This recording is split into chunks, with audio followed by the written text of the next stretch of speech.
Assalamualaikum warahmatullahi wabarakatuh. Apa kabar anak-anak? Semoga kalian sehat selalu di rumah ya. Tetap di rumah dan jangan bepergian jika tidak ada yang penting. Perkenalkan, nama Bapak, jangan Bapak lah ya. Nama saya Sandi Aditya. Saya mengajar kelas 10 perhotelan, mata pelajaran Komunikasi Industri Pariwisata. Pada kesempatan kali ini, saya akan menjelaskan tentang komunikasi industri pariwisata. Mohon disimak dengan seksama dan jangan di-skip videonya. Karena kenapa?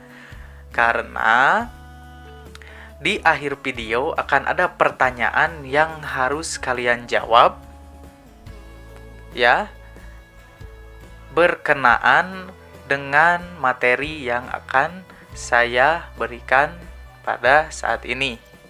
Oke, jangan lama-lama, langsung saja cekidot. Komunikasi industri pariwisata. Apa itu komunikasi?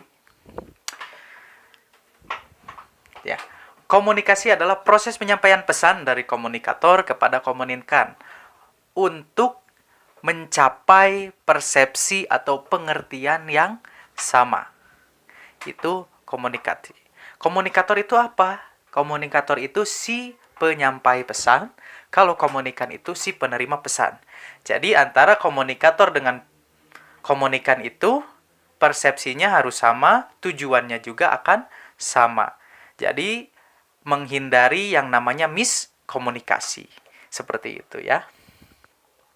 Komunikasi melibatkan dua orang atau lebih, bersikap sopan dan ramah dengan menggunakan bahasa yang saling dimengerti oleh komunikator dan komunikan. Dengan kondisi fisik sehat akan menunjang keberhasilan dalam berkomunikasi. Jadi, kalau misalkan kita akan berkomunikasi dengan orang Sunda, lebih baik kita menggunakan bahasa Sunda. Jadi, bahasa yang dimengerti. Jangan kita komunikasi dengan orang Sunda menggunakan bahasa Jawa. Jadi, dia tidak akan mengerti. Maka dari itu akan menghambat komunikasi. Ya, yang akan terjadi miskomunikasi. Contohnya seperti itu. Kemudian dasar-dasar komunikasi yang perlu kalian perhatikan dalam berkomunikasi dengan siapapun ya. Yang pertama ada dengan siapa. Bedakan komunikasi kalian atau kamu dengan siapa kamu ingin berkomunikasi. Bedakan kalau misalkan kamu ingin berbicara dengan orang tua, maka kamu harus sopan, lembut. Dan kalau dengan teman kan biasanya santai, kalem, apa gimana, caring celah-celahan. Tapi kamu harus membedakan dengan siapa. Saya mau berkomunikasi atau mau menyampaikan pesan kepada Pak Guru contohnya. Maka dari itu kamu harus mempunyai sifat yang ramah, sopan, tahu adab, tahu etika, dan lain sebagainya. Kemudian menjaga volume suara. Jangan sampai kita berkomunikasi dengan orang tua kita, volume suara kita naik. Contohnya, Mama, minta uang. Nah, itu kan kayak biasa aja, Mama minta uang, biasa aja. Tapi karena volume suara kamu tinggi, jadi anggapan orang tua kamu itu menyentak. Ya, makanya harus dilihat dengan siapa, kemudian volume suaranya seperti apa. Kalau dengan orang tua lemah lembut, Mama minta uang, jadi enak. Ya, kalau dengan teman mah nyantai gitu kan. Kalau dengan teman, apalagi teman setongkrongan, itu biasa keluar kata-kata yang mau naik ke volume suaranya, kemudian bahasa-bahasanya kan kalian yang tahu sendiri. Kemudian sikap badan. Sikap badan juga harus diperhatikan pada saat kalian berkomunikasi, apalagi pada saat kalian berkomunikasi dengan orang-orang yang umurnya di atas kalian atau dengan orang-orang, kalau di dunia kerja, orang-orang yang jabatannya di atas kalian. Contohnya menghadap jangan dulu ke dunia kerja. Contohnya menghadap guru. Sikap badan kalian harus tenang, enjoy, relax, ya. Kemudian menghadap ke arah guru. Jadi kalau arah guru di depan kita, kita harus menghadap ke arah dia. Jangan kita membelakangi guru. Ya, contohnya seperti itu. Ke orang tua pun juga sama. Kemudian mimik wajah. Mimik wajah ini. Mimik wajah juga harus diperhatikan. Karena mimik wajah juga mempengaruhi. Ya, contohnya gini. Kamu kenapa? Aku mah nggak apa-apa. Tapi mimik wajahnya nggak enak. Masa nggak apa-apa mimik wajahnya jelek gitu ya. Tapi kamu kenapa? Aku mah nggak apa-apa kok, nyantai, enjoy itu. Jadi kelihatannya berbahagia. Jadi dia kelihatannya emang bagus gitu. Dengan siapapun juga, dengan atasan, dengan guru, mimik wajah kalian harus dijaga. Jangan lesu, harus tetap semangat. Harus memberikan mimik wajah yang terbaik kepada guru kalian, pada orang tua, teman, sahabat, dan lain sebagainya. Kemudian memusatkan perhatian. Apabila kita sedang berbicara, pusatkan perhatian kepada dia, kepada lawan bicara kita. Ya, jangan pengen diperhatiin mulu sama bebek kamu ya. Tapi kamu tidak memperhatikan dia. Ya. Kemudian bagaimana cara memusatkan perhatian?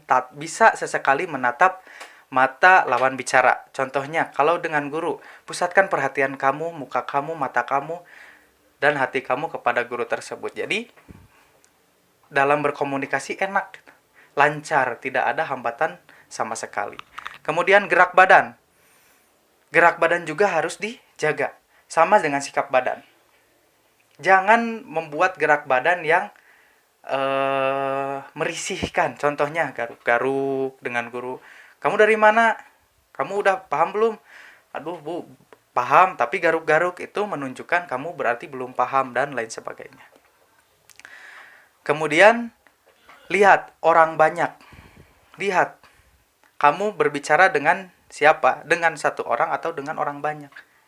Ya. Kalau dengan orang banyak, sikap kamu bagaimana? Dari yang atas, volume suaranya gimana, mimik wajahnya gimana? Kemudian kamu harus memusatkan perhatian pada seluruh orang banyak tersebut.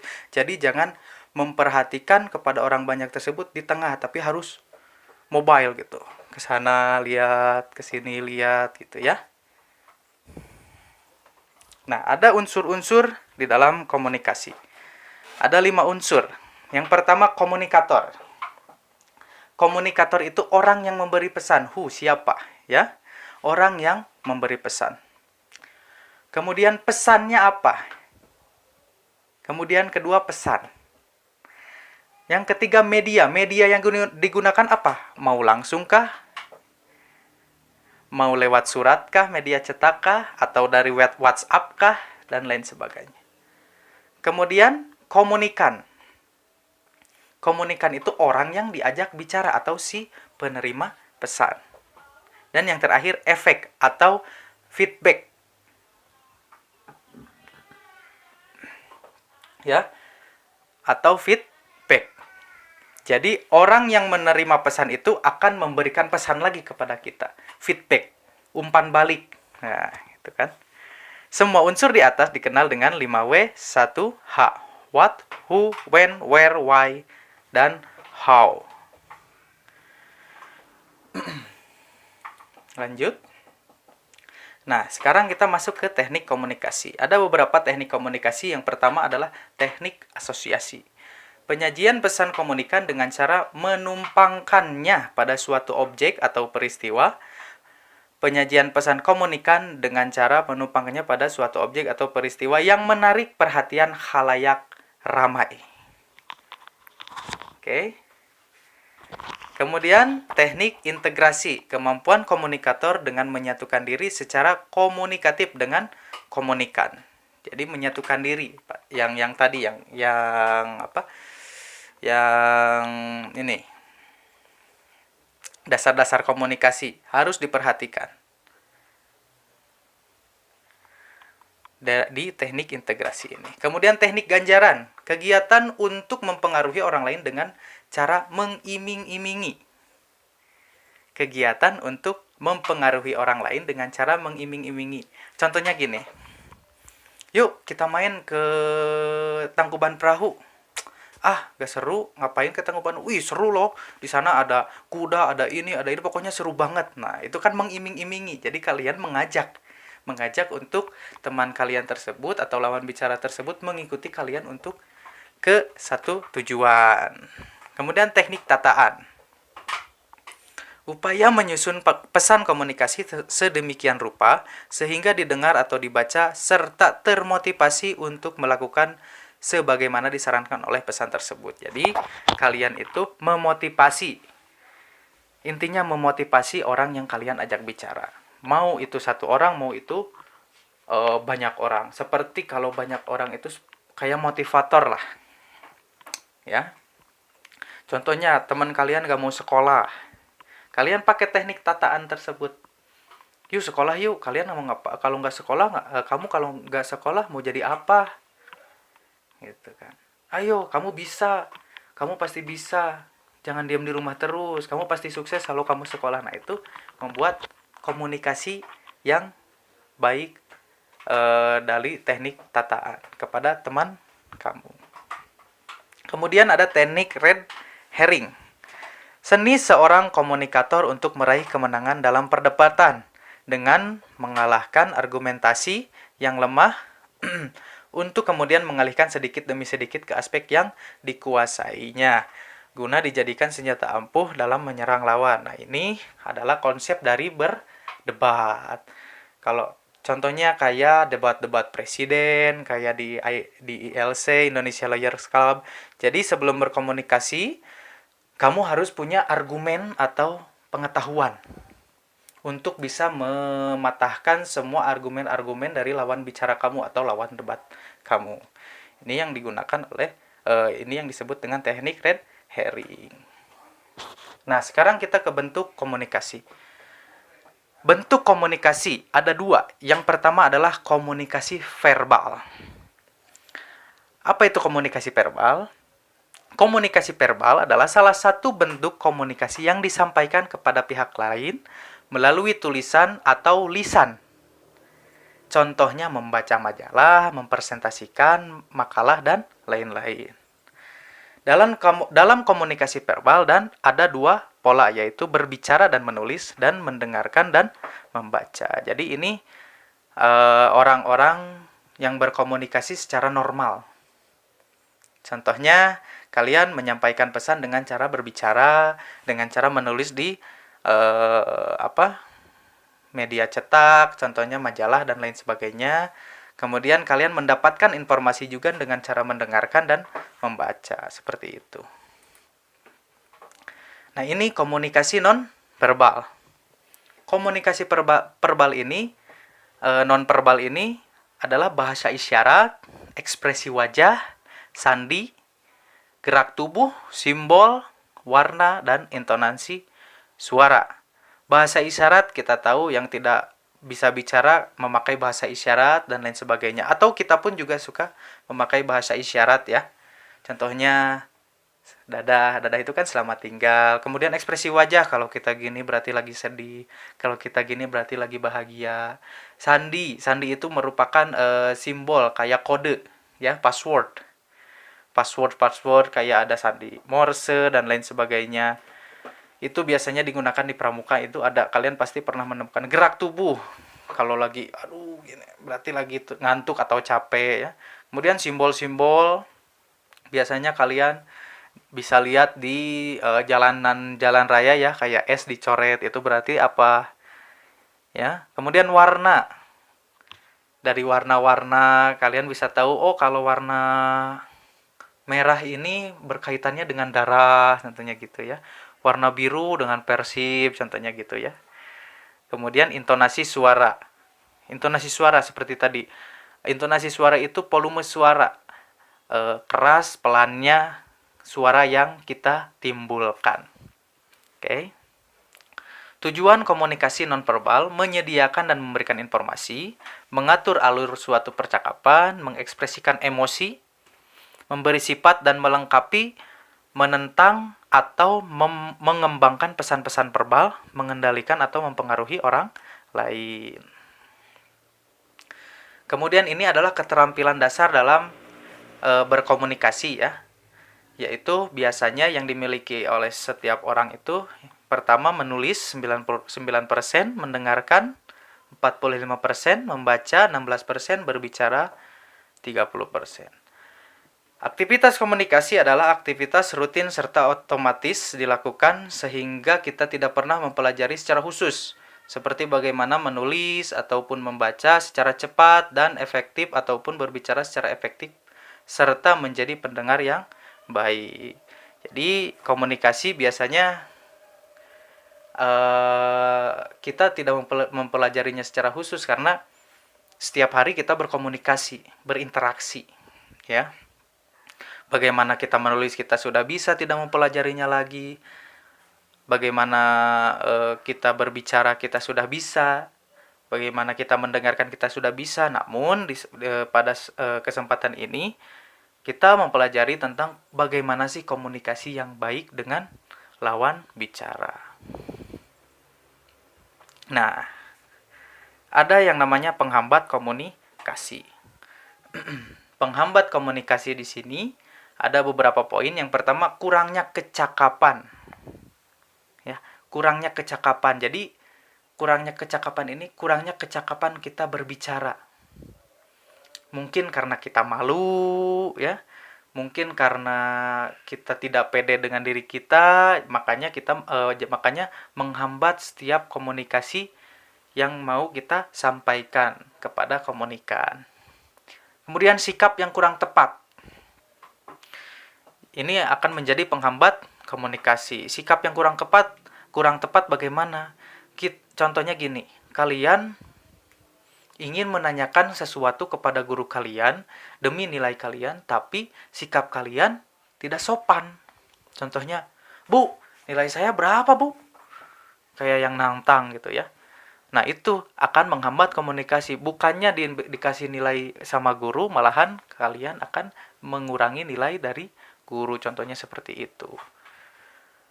Kurangnya pengetahuan di sini, kurangnya pengetahuan yang sedang dibicarakan. Contohnya membicarakan tentang hotel. Membicarakan tentang hotel dengan teman kalian, dengan teman kamu, tapi kamu pengetahuan hotelnya sedikit. Jadi kamu hanya mendengarkan dan diam saja, tidak memberikan masukan atau tidak memberikan jawaban kepada teman kamu. Nah, itu merupakan penghambat. Kurang memahami sistem sosial. Nah, sistem sosial ini sistem bermasyarakat atau bagaimana kita bermasyarakat. Contohnya gini, kamu main ke daerah Jawa Tengah. Kebiasaan orang kita kan kalau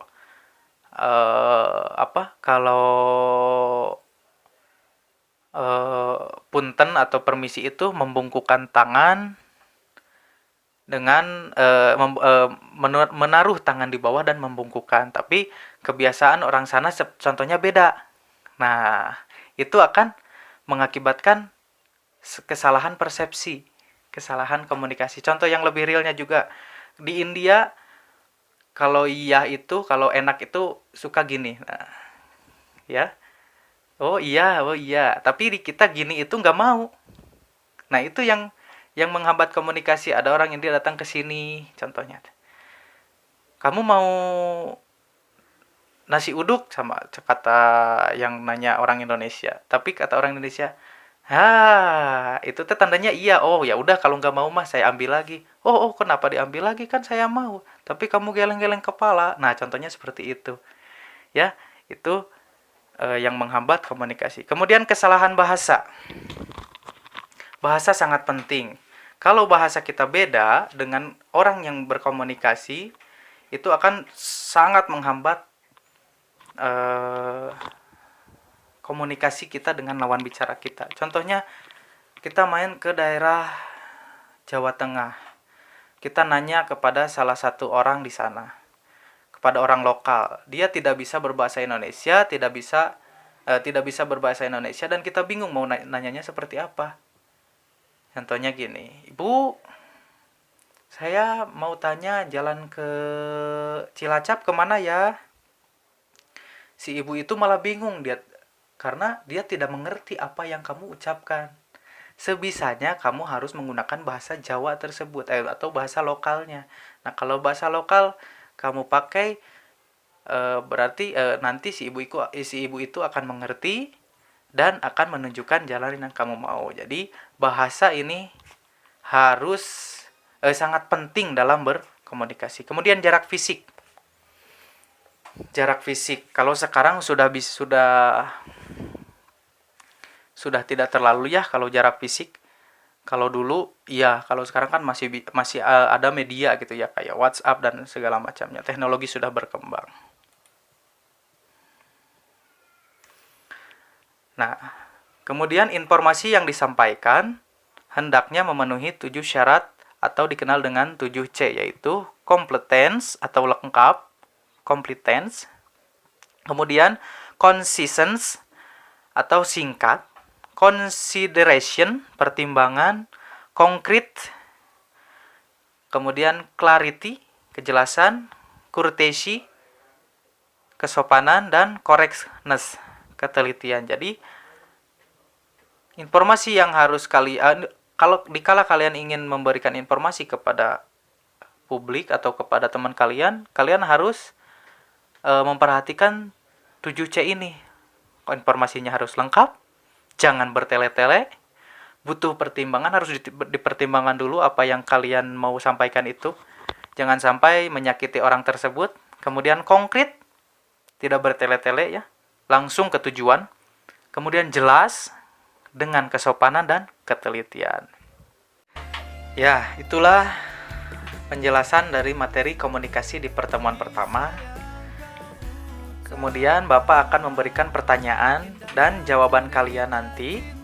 Kalian tulis saja di kolom komentar, disertakan dengan nama dan kelas kalian ya. Contohnya nama Sony kelas 10 PH1. Contohnya gitu ya. Kemudian jawaban. Pertanyaannya adalah, apa yang disebut dengan komunikan? Ya, satu kali lagi, apa yang disebut dengan komunikan? Oke? Jangan lupa like dan subscribe. Sehat selalu dan sampai jumpa di pertemuan berikutnya. Assalamualaikum warahmatullahi wabarakatuh.